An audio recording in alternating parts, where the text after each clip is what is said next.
हाय दोस्तों, मैं रमेश। मैं फिर आप लोगों के सामने काफी दिनों के बाद। दोस्तों, आज मैं जिस टॉपिक पर बात कर रहा हूँ वो टॉपिक है सीएसआर वायरिंग। सीएसआर वायरिंग क्या होता है, वो उसका क्या यूजेस है, वो मैं आपको बताता हूँ। सीएसआर वायरिंग जो होता है उसमें जैसे कंप्रेसर अगर आपका सही से काम नहीं कर रहा है, कंप्रेसर एक बार चालू होता है फिर बंद हो जाता है, तो फिर कंप्रेसर दोबारा नहीं उठता है, तो उसको रेक्टिफाई करने के लिए हम सीएसआर वायरिंग का यूज करते हैं। वो सीएसआर वायरिंग हम इसलिए यूज करते हैं क्योंकि कंप्रेसर वीक होने के कारण कंप्रेसर दोबारा उठ नहीं पाता है। तो सीएसआर वायरिंग को करने से ये कंप्रेसर को हम दोबारा स्टार्ट अप कर देते हैं ताकि कंप्रेसर काम करना शुरू कर दे। सीएसआर वायरिंग दोनों उस पर यूज होता है, रोटरी पे भी यूज होता है और हार्मेटिक पे भी यूज होता है। लेकिन रोटरी के साथ एक कंडीशन अप्लाई होता है कि रोटरी कंप्रेसर ज्यादा पुराना ना हो। ज्यादा पुराना होने से ये 50% सक्सेस होने के चांसेस रहता है, लेकिन हार्मेटिक में ये सक्सेस है। तो सीएसआर वायरिंग जो होता है, इसका कारण, इसको यूज करने का कारण क्या होता है कि भाई आपने मशीन चालू किया, मशीन चालू हुआ, कंप्रेसर चालू हुआ, कंप्रेसर फिर जब बंद हुआ फिर दोबारा चालू ही नहीं हो रहा है। क्यों नहीं हो रहा है? क्योंकि उसकी वाइंडिंग वीक हो गई। तो जब कंप्रेसर की वाइंडिंग वीक हुई तो हम सीएसआर वायरिंग करके हम कंप्रेसर को दोबारा उठा सकते हैं। तो इसके लिए हम सीएसआर वायरिंग यूज करते हैं। सीएसआर वायरिंग का डायग्राम ये है। इस डायग्राम के बारे में मैं आपको पूरा बताता हूँ, ये डायग्राम किस तरीके से काम करता है, ये डायग्राम का पर्पस क्या है, इसमें क्या क्या चीजों का यूजेस होगा, ये मैं आपको इस डायग्राम में बताता हूँ। इसलिए आप मेरे वीडियो के साथ बने रहें, लास्ट तक वीडियो को देखें, पूरा वीडियो देखें और इस सीएसआर वायरिंग के बारे में समझें। चलिए दोस्तों, हम चलते हैं अपने दूसरे टॉपिक की तरफ। दूसरा टॉपिक हमारा है कि हमने बीच में मैंने आप लोगों से बात करी थी कि हम एक प्रोजेक्ट पे काम करेंगे जिसमें हम एक पूरे विंडो एसी को असेंबल करेंगे। तो काफी दोस्त लोग इसमें इंटरेस्टेड है, उन लोग का मेरे पास मैसेज भी आया था कि सर हम लोग इंटरेस्टेड है इस पे काम करने के लिए। तो इसमें क्योंकि मैंने आप लोग को शुरू में ही बताया था, क्योंकि इसमें थोड़ा खर्चे वाला काम है, इसमें सामान खरीदना पड़ेगा, असेंबल करना पड़ेगा, तो मैंने कुछ डोनेशन की बात करी थी। तो सब लगभग 75% लोग इस चीज से राजी है कि अपन इस प्रोजेक्ट पे काम करें। ये प्रोजेक्ट पे हम इसलिए काम करना चाहते हैं, इसमें हम क्या करेंगे, पूरी चीजों के बारे में बताएंगे कि वायरिंग किस तरीके से की जाती है, कंप्रेसर को किस तरीके से फिट किया जाता है, कैपेसिटर को किस तरीके से फिट किया जाता है, कंडेंसर को कैसे फिट किया जाता है, इवापोरेटर को कैसे फिट किया जाता है, फैन मोटर को कैसे फिट किया जाता है, गैस चार्जिंग कैसे करते हैं विंडो एसी में, उसको वैक्यूम कैसे करते हैं, उसमें प्रेशर कैसे होल्ड करते हैं, सारी चीजों को बताएंगे। प्रेशर होल्ड हम क्यों करते हैं कि हमें ये देखने के लिए कि हमारा गैस कहीं पे लीक तो नहीं है, उसके लिए हम प्रेशर होल्ड करके रखते हैं। तो इस तरीके से हम पूरा मशीन असेंबल्ड करेंगे अपने ऑफिस में। इस मशीन को बनाने के लिए हमें थोड़ा खर्चा होगा, उस खर्चे के लिए मैंने आपको बताया था कि आप लोग अगर थोड़ा सा डोनेशन करेंगे तो हम इस प्रोजेक्ट पे काम कर सकते हैं। तो इसके लिए हम आप लोग को, मेरे कई दोस्तों ने बोला सर आप अपने बैंक के डिटेल भेजिए, मैं पैसा कहाँ डालूं। तो देखिए दोस्तों, आप लोग, मेरा ये पेटीएम अकाउंट नंबर है, इस पेटीएम में भी आप अपना अमाउंट जो भी ट्रांसफर करना चाहते हैं वो इसमें ट्रांसफर कर सकते हैं, ये अकाउंट में आप ट्रांसफर कर सकते हैं अपना जो भी डोनेशन देना चाहते हैं। दूसरा, ये मेरा बैंक का डिटेल्स है, इसमें मेरे पूरे बैंक के बारे में डिटेल दिया हुआ है। इसमें आपको आईएफएससी कोड मिल जाएगा, क्योंकि इंटरनेशनल फ्रेंड्स को भी डोनेशन करना रहता है, तो उन लोग के लिए इसमें आईएफएससी कोड वगैरह भी, तो आप ऑनलाइन भी अपना जो भी डोनेशन देना चाहें वो डोनेशन इसमें दे सकते हैं। तो इस तरीके से ये मेरा बैंक का डिटेल। अब कुछ दोस्तों ने मुझसे मेरा व्हाट्सएप नंबर मांगा है। तो दोस्तों, मेरे को मेरा व्हाट्सएप नंबर देने में कोई तकलीफ नहीं है, ये मेरा व्हाट्सएप नंबर है, आप लोग नोट कर लीजिए, मेरा व्हाट्सएप नंबर है। इस व्हाट्सएप नंबर को कभी भी आप मिसयूज मत करिए, इसमें कभी भी आप कुछ भी इस तरीके के सवाल मत पूछिए जो अननेसेसरी इरिटेटिंग सवाल हो। तो प्लीज, कि भाई घर में पावर सप्लाई कितना आता है, मेरा बल्ब क्यों नहीं जल रहा है, इस तरीके के सवाल मत पूछिए। जब भी आप पूछे, एसी से रिलेटेड सवाल पूछिए, एसी से रिलेटेड प्रॉब्लम पूछिए, तो मेरी कोशिश रहेगी मैं आपको इसका जवाब पूरी तरीके से दे सकूं। इस व्हाट्सएप नंबर का कभी भी आप मिसयूज मत करिएगा। अगर आप, एक बंदा भी अगर गलत मिसयूज करेगा इस नंबर को, बार बार गलत सवाल करेगा या कुछ गलत बात करेगा, तो मेरे को मजबूरी में उस बंदे को ब्लॉक करना पड़ेगा। तो आप जब भी इस नंबर को यूज करें, अपने लिए और मेरे लिए, दोनों के लिए सुविधाजनक रहे, इस तरीके से इस नंबर का यूज करें। ये मेरा व्हाट्सएप नंबर है, आप नोट कर लीजिए। और ये मेरा पेटीएम अकाउंट नंबर और बैंक का डिटेल, आप लोग जो भी डोनेशन देना चाहें इसमें दे सकते हैं। तो दोस्तों, चलो हम चलते हैं अपने प्रोजेक्ट की तरफ, सीएसआर वायरिंग की तरफ। सीएसआर वायरिंग कैसा होता है, किस तरीके से किया जाता है, ये मैं आपको बताता हूँ। तो दोस्तों, मैं रमेश हमेशा आप लोग के साथ रहना चाहता हूँ, आप लोग के लिए अच्छे वीडियो बनाना चाहता हूँ। जब भी मुझे टाइम मिलता है मैं अच्छे से अच्छे वीडियो बनाने की कोशिश करता हूँ और आप लोग की प्रॉब्लम सॉल्व करने की कोशिश करता हूँ। कई दोस्तों ने मुझसे इन्वर्टर वायरिंग के बारे में पूछा है, मैं इन्वर्टर वायरिंग के बारे में बहुत जल्दी वीडियो लाऊंगा। मेरे को थोड़े कुछ डाउट्स है, उस डाउट्स को क्लियर करने के बाद मैं वो इन्वर्टर वायरिंग के बारे में जरूर आपको बताऊंगा।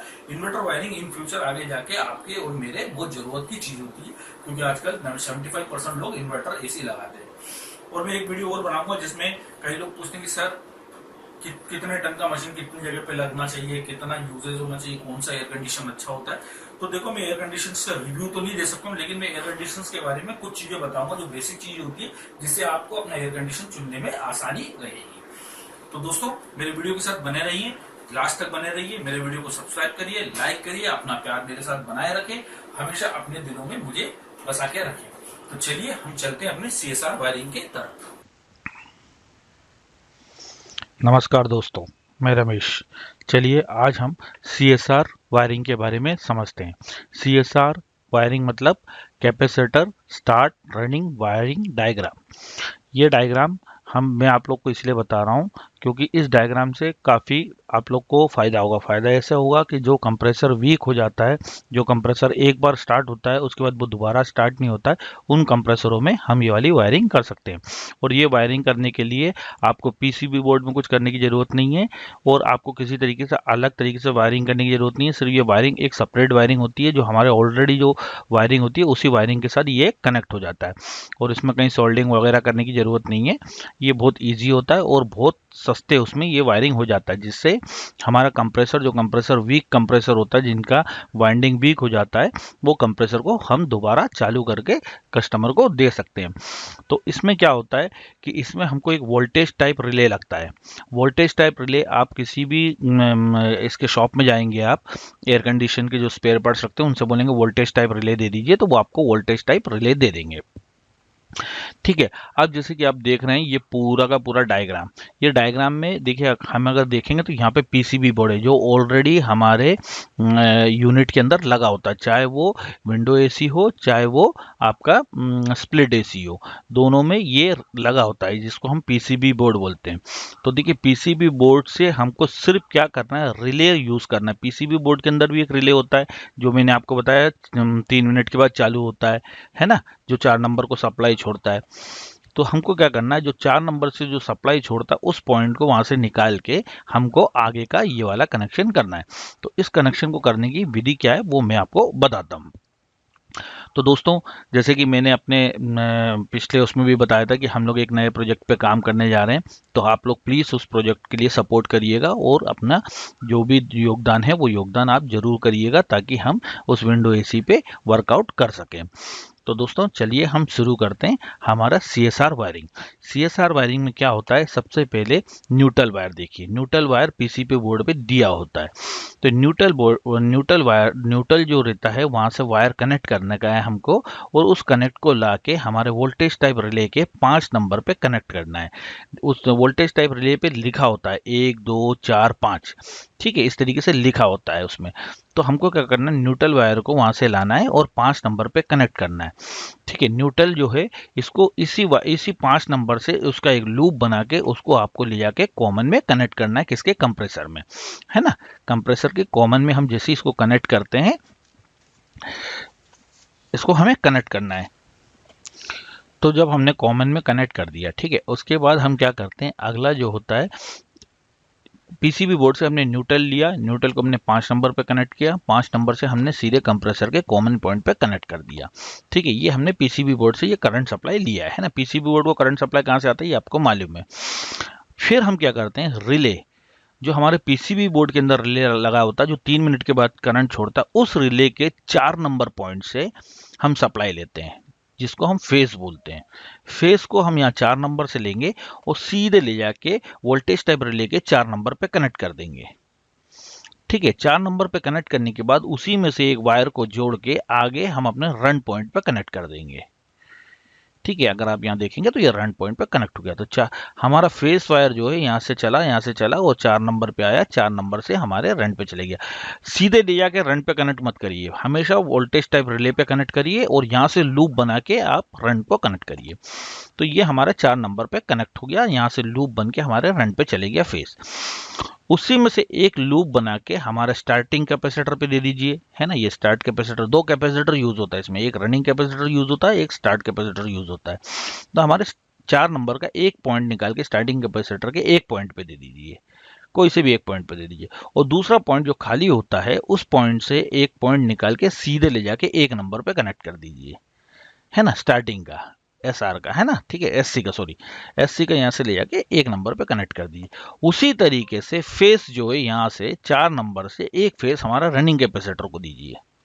देखिए यहाँ पे मैंने रनिंग कैपेसिटर को दिया है, फेस हमने इसको दे दिया, और फेस का जो कैपेसिटर का जो दूसरा पॉइंट होता है उसको कनेक्ट करके 2 नंबर पे कनेक्ट कर दीजिए। तो ये 2 नंबर पे कनेक्ट हो गया, है ना। अब देखिए हमारी वायरिंग अगर आप देखेंगे तो यहाँ से न्यूट्रल वायर हमारे कॉमन में चले गया 5 नंबर से होते हुए, फेस हमारा 4 नंबर से जब सप्लाई छोड़ेगा रिले तो सीधे 4 नंबर पे आएगा, जिससे हमारे कैपेसिटर पे जाएगा, कैपेसिटर से इधर से हुआ और हमारे 2 नंबर पे चले जाएगा। तो रनिंग कैपेसिटर का अगर आप देखेंगे तो रनिंग कैपेसिटर के 2 नंबर से एक और लूप बनता है। देखिए यहाँ पे लूप बना के ये वायर हमने यहाँ से होते हुए सीधे ले जाके हमारे स्टार्ट में दे दिया। तो ये रनिंग कैपेसिटर क्या करेगा, पंच करके इसको चालू कर देगा। चालू करने के बाद ये क्या कर देगा, जब ये रिले जब चालू हो जाएगा इसको, तो रिले जब चालू कर देगा तो ये यहाँ वाला पॉइंट बंद करके इसको स्टार्टिंग पे डाल देगा, SR पे डाल देगा, तो हमारा कंप्रेसर चालू हो जाएगा। मतलब बेसिकली ये वायरिंग इसीलिए करते हैं, जो वाइंडिंग वीक होता है उस वाइंडिंग को ये, जैसे हम कहते हैं ना गाड़ी को चालू करने के लिए थोड़ा सा स्कूटर होता था पुराने जमाने का, थोड़ा सा झुकाया, उसको किक मारा, स्टार्ट हो गया, स्टार्ट होने के बाद फिर गियर डाल के चलने लगा, है ना। सेम वही चीज यहाँ पे हो रहा है कि मतलब हमारा कंप्रेसर जो चल नहीं रहा है उसको चलाने के लिए हम ये वाले वायरिंग को यूज कर दें, और ये वायरिंग काफी जगह पे सक्सेस होता है। इस वायरिंग की खासियत ये होती है कि अगर आपका कोई भी कंप्रेसर जो वीक हो गया है, जिसकी वाइंडिंग वीक हो गई है, चल नहीं रहा, उसको हम जान डाल सकते हैं, उसमें जान फूंक सकते हैं। तो ये वायरिंग बहुत जरूरी होता है, ये वायरिंग आप लोग सीखिएगा। इस वायरिंग को, ये आपका हेर्मेटिक जो कंप्रेसर होता है इसमें तो ये 100% सक्सेस है, लेकिन रोटरी कंप्रेसर में इसमें क्या होता है कि अगर रोटरी कंप्रेसर ज़्यादा पुराना हो जाए, जैसे 15 साल 20 साल हो जाए, तो उसमें ये सक्सेस नहीं है, बहुत कम चांसेस होते हैं, 50-50% जो है इसका सक्सेस होने के चांसेस होते हैं। लेकिन अगर रोटरी कंप्रेसर नया है, 5 साल 6 साल 7 साल का हुआ है, तो ये लगभग ये सक्सेस है ये वाली वायरिंग।